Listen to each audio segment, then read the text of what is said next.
Interpretação dessas medidas. Recomenda-se o emprego de tabelas de percentis, onde valores iguais ou superiores ao percentil 75 e de acordo com a idade, sexo e raça são considerados o quê? Indicativos de risco cardiovascular elevado e devem ser submetidos a uma terapia mais agressiva. Percentis entre 25 e 75 são considerados médios de elevação do risco cardiovascular. E valores iguais a inferior ou inferior a 25 são de baixo risco cardiovascular. Estudos para regressão e progressão não devem ser recomendados de acordo com esse consenso. Então, a conclusão, a medida da espessura média intimal deve ser utilizada para grandes estudos epidemiológicos e intervencionistas. Em alguns países, a sugere que o MT possa dar informações adicionais para os fatores de risco. Não há recomendação para se tratar o MT. Estudos recentes mostram que a redução do MT está relacionada com redução e melhora dos perfis e fatores de risco. Entretanto, valores preditivos e positivos, negativos, não são reconhecidos na redução da isquemia em pacientes tratados com sucesso para fatores de risco específicos. Portanto, embora o MT seja um importante marcador, não preenche as características de um fator. Para quem solicitar história de doença cardiovascular precoce, em pessoa em parentes de primeiro grau, homem menor que 55 anos e mulheres menor que 65 anos. Indivíduos menor que 60 anos com anormalidade significativa em um fator de risco, que ainda não são candidatos à farmacoterapia. Mulheres menor que 60 anos com no mínimo 2 fatores de risco. Aqui, uma outra medida que saiu para vocês utilizar o espessamento extramédia. Se traz benefício em adição a um médio intimal, haja visto que a adventícia está envolvida no processo de lesão vascular, principalmente em indivíduos diabéticos e dislipidêmicos. Aqui está, diferente da medida aqui, essa medida extramédia. Quanto maior a elevação, teve correlação com o indivíduo diabético e dislipidêmico, apresentaram valores superiores em relação ao grupo controle, tanto no espessamento médio intimal como no espessamento extramédia. E aqui, quanto os fatores de risco em relação ao controle, os valores extramédia foram superiores, assim como, quanto maior o número de fatores de risco, maior foi o espessamento médio intimal. E aqui, um outro trabalho que foi feito, publicado ano passado, ano retrasado, em relação à proposta foi determinar se um clínico não ultrassonografista seria capaz de obter imagens de ultrassom de carótida obtendo espessamento médio intimal.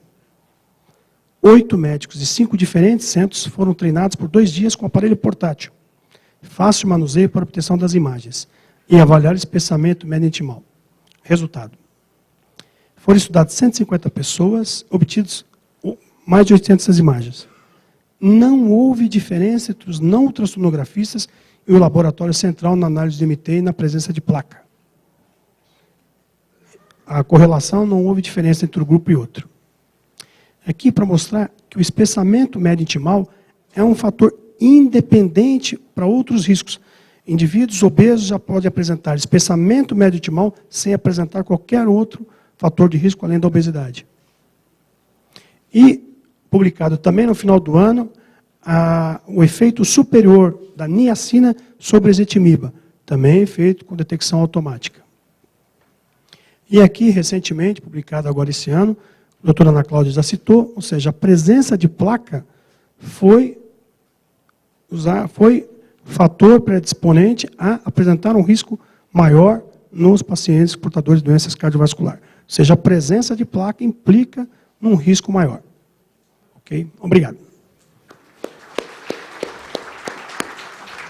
Bom, nós temos ainda 7 minutos. Eu gostaria de convidar os componentes à mesa. Por gentileza, a doutora Ana Cláudia, Castilho, Cacá. E tenho a impressão que nesses 7, 8 minutos nós podemos fazer um debate com perguntas vindas da plateia. Por gentileza, quem tiver algum questionamento, que o faça. Perguntas? Um microfone ali na... Pode pegar esse microfone da mesa, por gentileza? Eu só pediria que você dissesse seu nome e a cidade.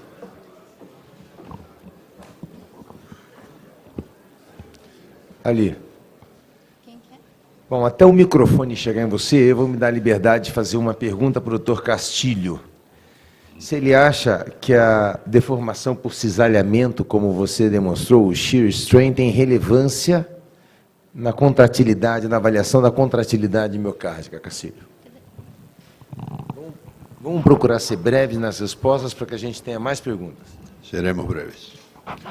Realmente um estudo que está iniciando com relação à avaliação de cisalhamento, shear strain, embora já seja conhecido há muito tempo do ponto de vista teórico, hoje os equipamentos permitem avaliar o deslocamento lateral entre epicardio e endocárdio.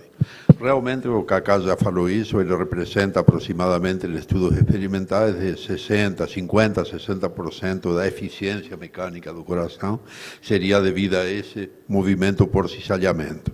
Então, nós acreditamos que nos próximos anos, 2, 3 anos no máximo, nós já tenhamos, inclusive, medidas de referência para esse tipo de formação por cisalhamento e demonstrar realmente importância maior, inclusive, do que a deformação conhecida nos 3 eixos ortogonais.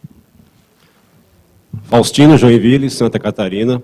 Vocês acreditam que, com essa nova técnica da medida do espessamento médio intimal, as diretrizes para se atingir uma meta mais agressiva do controle do LDL colesterol pode acontecer? Por exemplo, feminina, 28 anos de idade, fumante de 20 cigarros por dia, com uso de anticoncepcional há mais de 10 anos, com uma espessura média intimal de 10 milímetros. Qual é a meta de colesterol dessa paciente? Essa é uma pergunta muito difícil, muito boa.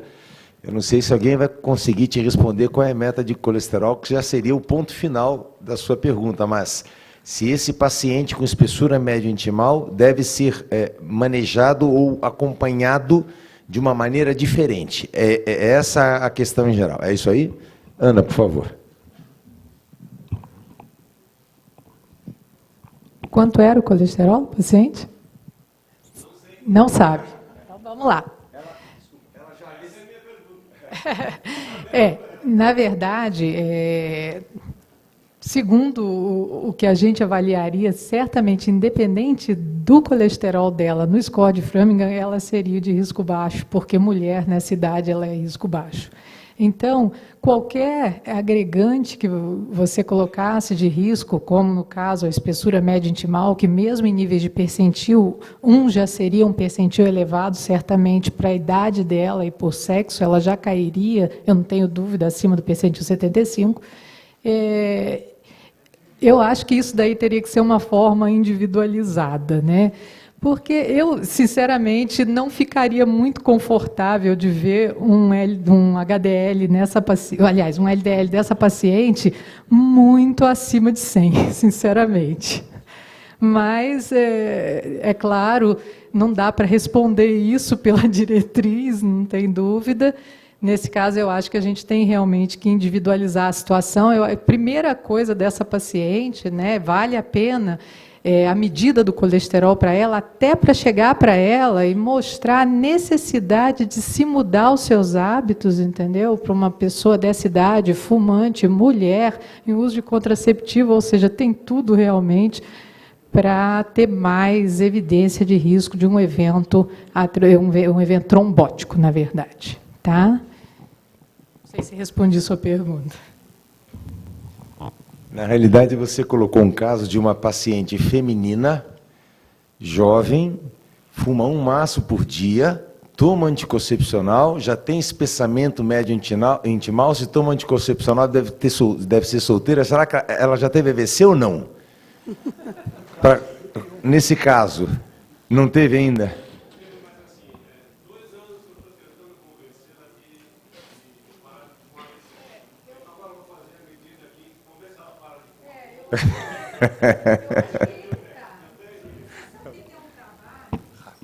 Tá, eu vou falar rapidinho, eu gosto de falar. Tá bom.